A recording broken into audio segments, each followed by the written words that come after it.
Another very cool drum instrument in the library is called Studio Drummer. So what I already did is I just deleted my drum lab. So I still have my bass and my synth. I'm going to click on Studio Drummer, open that up. There's three main sounds, a garage kit, a session kit, and a stadium kit. A full and a light version. I'm just going to open up the full version of the session kit. Now, notice that it already picked up MIDI channel 1 and output 1, which is exactly what I wanted. Let's see how this stuff already aligns or lines up.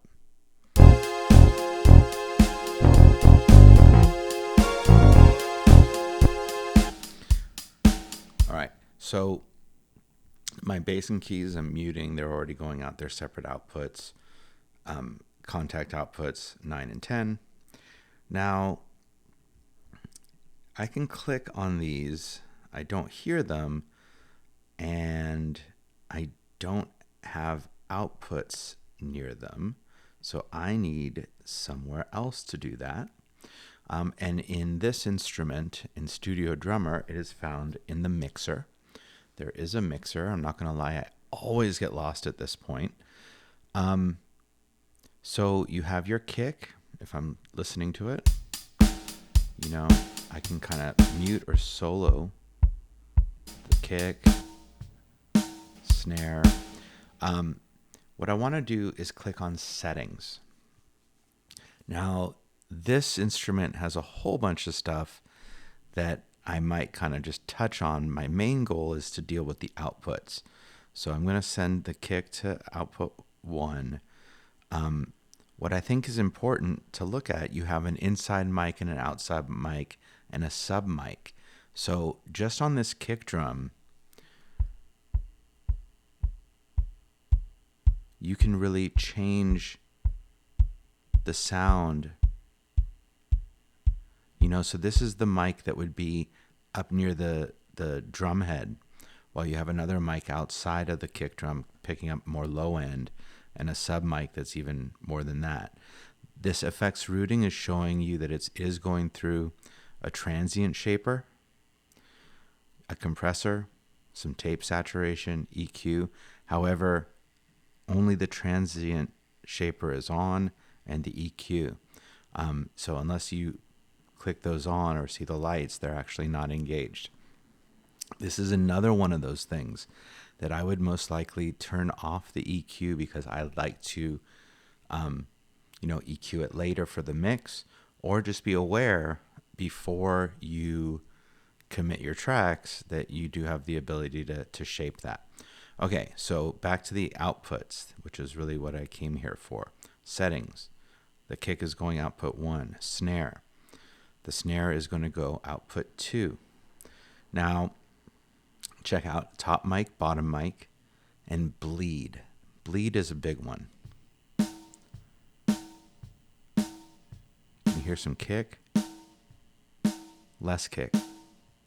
No kick. A lot of kick. Or whatever else you have. Okay, it's natural, so it's kind of cool. But if you're gonna, you don't need to have it. Hi-hat, clicking on here. No real mix choices here, but this is going to go to 3. I'm not playing any toms or anything. I do have this set up though. Overhead stereo. Room should be 5, I believe. And 6. Is that right? That is correct. Okay. So I'm going to mute everything and introduce them. Hopefully things work out. So right now we should only hear the kick. Interesting. Let's go back to kick. Do I have some bleed of it? Oh, this is the reverb. So what I'm actually going to do is turn down. No, it's not. I already turned that down. Okay, so that's a drum bus going elsewhere. So there's my kick, snare, hi-hat, very quiet, eh? overhead because this is catching a lot of everything. That mono and the room. And this is kind of cool to be able to listen to these individually. Sure, you can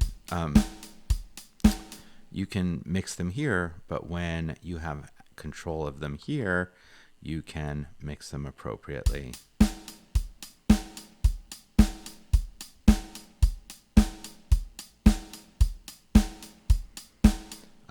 You can get some EQ on there.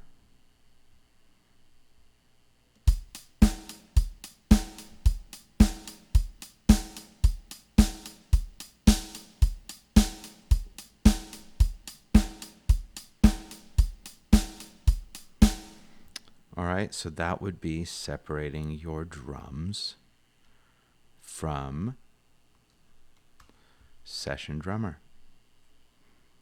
In Kontakt. Studio drummer, not session drummer. That's why I came back, because I always get these things wrong.